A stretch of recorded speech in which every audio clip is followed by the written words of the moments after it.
Well, thank you so much for speaking to NDTV. Vladimir Putin is in Delhi right now amid the Ukraine war, Western sanctions, and renewed geopolitical churn. What does the timing of this visit signal about the current state of India Russia relations?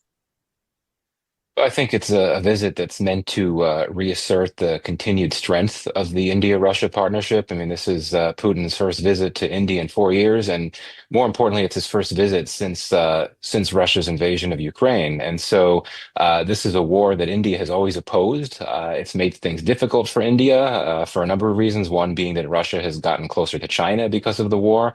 And of course, most recently, we have seen, following pressure from the US to stop importing Russian oil, that India has indeed reduced some of its imports of Russian oil, which is something that does not benefit the India-Russia energy partnership, which is a big part of the relationship. So I think the bottom line is that this visit is meant to signify that despite some of the recent developments in the relationship, this is still a very important relationship. And I suspect that the two men will try to chart a new path and perhaps focus more on the defense side, as well as trade more broadly, really just to signify, with a U.S. audience in mind in particular, that India is not going to cave to pressure from the U.S. to back away from Russia in a big way. Would you say this visit could be more about optics and symbolism, or would you say it does point to a deeper strategic recalibration between Delhi and Moscow? Well, I mean, certainly it's symbolic. It's going to be about optics in the sense that it is important, I think, for both leaders to be seen together, to show a Western audience that Western pressure is not going to drive these two men apart. So there is a very strong optic there, much like we saw when Prime Minister Modi was in China this past summer, and he met with President Xi and President Putin, the three of them together. That really sent a very strong message to the West as well, and particularly President Trump. But I think in this case, it's all about sending a similar signal. I do think that there is something more than this visit is not just about optics and symbolism. I do think that it's meant to signal a new phase in their relationship. I think that the two leaders are going to try to focus on some newer issues, or not newer issues, but issues that might not have gotten as much focus as they had before, and that entails trade beyond energy. I think that we're going to see efforts on the part of India to figure out ways to expand or increase its exports to Russia to balance the trade relationship more in India's favor. And I think there's also going to be some discussion around new arms deals. That's always a big part of the relationship. But there will be more of the same, and there will be some Right. awkward moments. I suspect that Modi will gently tell Putin that this is not a war that should be fought. That's of course been his consistent position. How closely would the Donald Trump White House be tracking this visit, Michael? And what do you believe would be the main concern that Trump would have when he sees the visuals from this evening, from Friday, of Modi and Putin together, and with Putin being in Delhi at this moment? I mean, it's a very important moment in the war from a U.S. perspective because there's a peace process that Trump has sought to author that's really it's been picking up pace in the sense that the President Trump really wants to see some progress. And so, in that sense, for Putin to come to India now should not necessarily be seen as a bad thing from Washington's perspective, in that hopefully the White House knows that Modi and his government oppose the war, and they feel similarly to the Trump administration. They want it to end.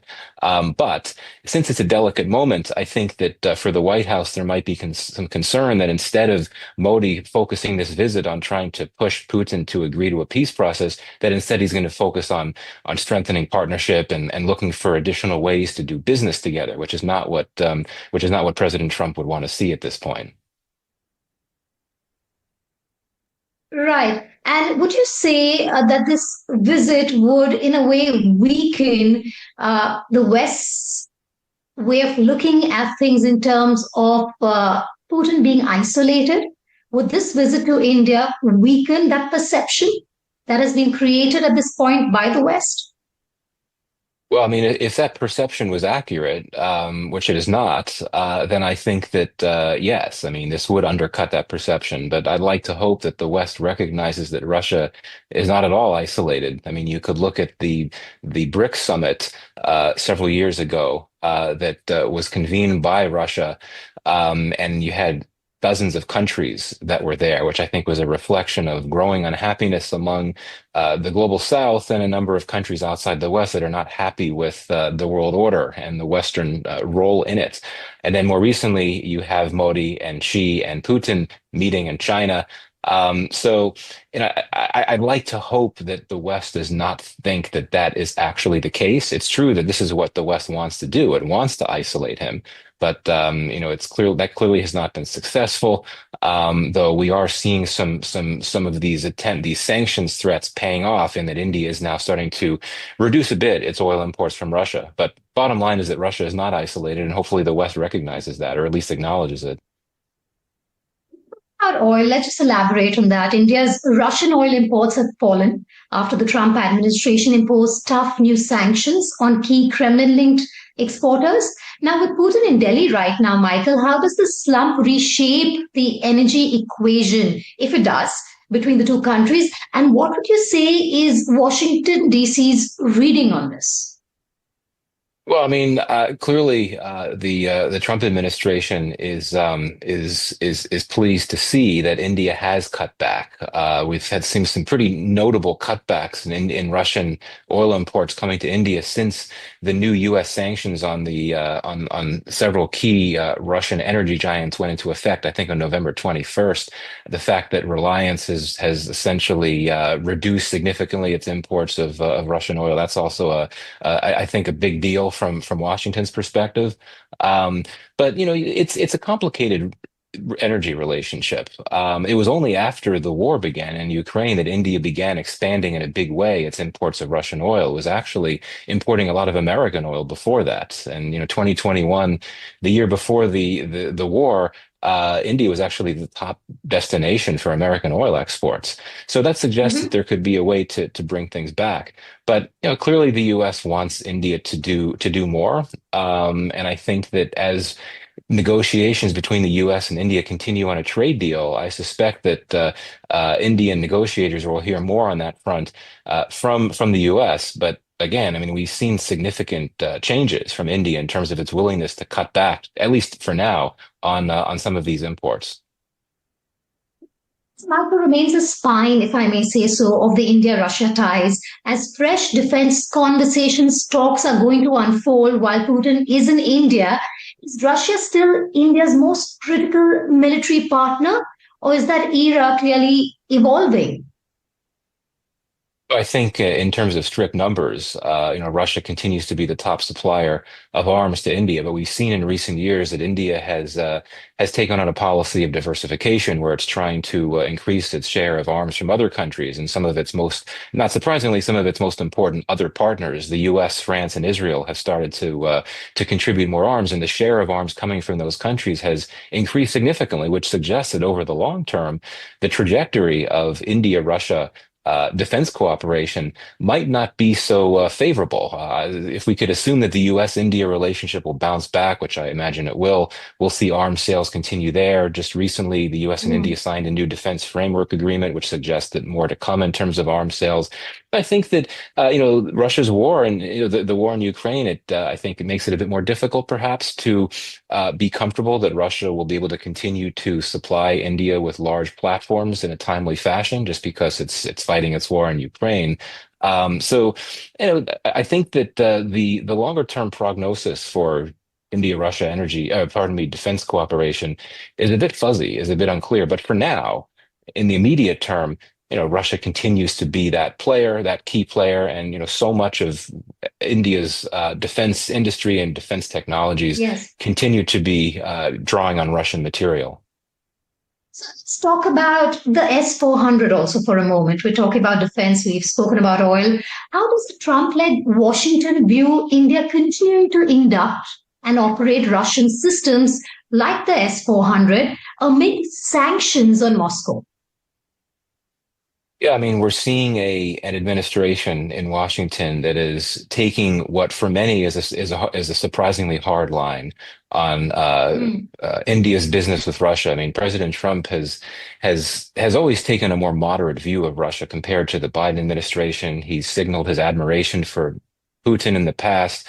Um, but what Trump is concerned about is getting a peace deal in Ukraine. And so I think that if that were to happen, I don't think it's going to happen anytime soon. But if the war were to end in Ukraine, I don't think India would face nearly as much pressure from the U.S. as it is now for its doing business with Russia. Clearly, Trump wants to pressure Russia into buying into the peace process by trying to wean Russia's top trade partners away from Russia, and this is how India has come into the crosshairs. So for now, absolutely, and so long as efforts continue to try to get a peace deal, I think that India will take a lot of heat from the Trump administration when it comes to its energy imports, but also potential new arms imports from Russia.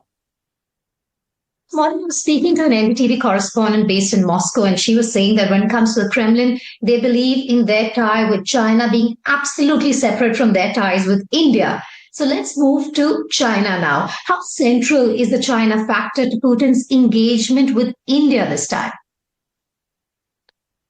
Well, I mean, as I think I said earlier, one of the consequences of the war in Ukraine is that Russia has moved closer to China, perhaps closer than China is comfortable with.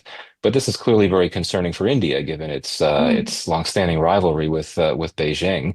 I think that Putin wants to balance Russia's relations with both China and India. But let's be very clear. I mean, not to state the obvious, but Russia's relationship with India is much deeper and safer than its relationship with China, which is something that has been accompanied by a lot of rhetoric, no limits relationship, all that, but it's relatively new. And I'm not sure, as I said, that China is really comfortable with Russia getting as close to it as it is. So I don't think necessarily that the China factor will loom that large at this summit. Though I will say that if you look at how India has sought to use some of Russia's weapons, including the S-400 platform. There's reason to believe that India wants to use some of these weapons to counter China, which I think Yes. raises an interesting question from a Russian perspective. Right. And from India's perspective, does continued engagement with Russia still serve perhaps as a hedge against an assertive China? Well, absolutely. I mean, there's so many reasons why India needs to continue to have a strong partnership with Russia. I mean, one thing is that India likes to emphasize that it does not turn on its closest friends, and Russia, of course, for several decades, going back to the Soviet Union during the latter decades of the Cold War, has arguably been India's closest, most dependable friend. So there's that, and the arms supplies that continue to come in now are important, particularly in light of India's recent conflict with Pakistan, which was, of course, the most serious conflict we've seen between those two countries since the '71 war. So that equipment, that weaponry from Russia will continue to be important, and in the energy too. I mean, even if India is cutting back, I mean, it continues to say that it's trying to find the cheapest possible deal to address energy security for its massive population. So, in that sense, it's not just going to want to shrug off Russia, given what that could mean for India's energy security. So, I think that there's a number of reasons why India thinks that this relationship will continue to be essential. That's obviously going to be a main message from the summit. But Right. China is only part of this story. And my last question, Michael, before I let you go. Does this visit underscore India's version of multi alignment in a polarized world? It's a word often used by the Indian government, by the Modi government, multi alignment. What would you say on that? I mean, to me, multi-alignment is the new strategic autonomy. It's essentially the same thing, but I think it's about adjusting to what has become a significant amount of geopolitical churn. And I think it entails India doing what it has to do to continue balancing ties with all of its friends. Many of these friends are rivals with each other, like the US and Russia. And it might mean making some adjustments in some of these relationships. I do think that India might need to rethink the emphases and the anchors of its relationship with Russia, particularly as the energy partnership becomes a bit shaky. So that's all part of multi-alignment. And I think that multi-alignment needs to emphasize adaptability, right? It needs to respond to major changes in the world order, which we've seen in great part because of the Trump effect, but other factors as well, including the war in Ukraine. So yes, I think that by having Putin in India for the first time in 4 years, I think it signals that even as India continues to bolster its partnerships with its friends in the West, it is going to continue to double down on its very special relationship with Russia. Michael Kugelman, always a pleasure to talk to you. Thank you so much for adding perspective to Putin's visit to India, and thank you for speaking with NDTV. Thanks for having me.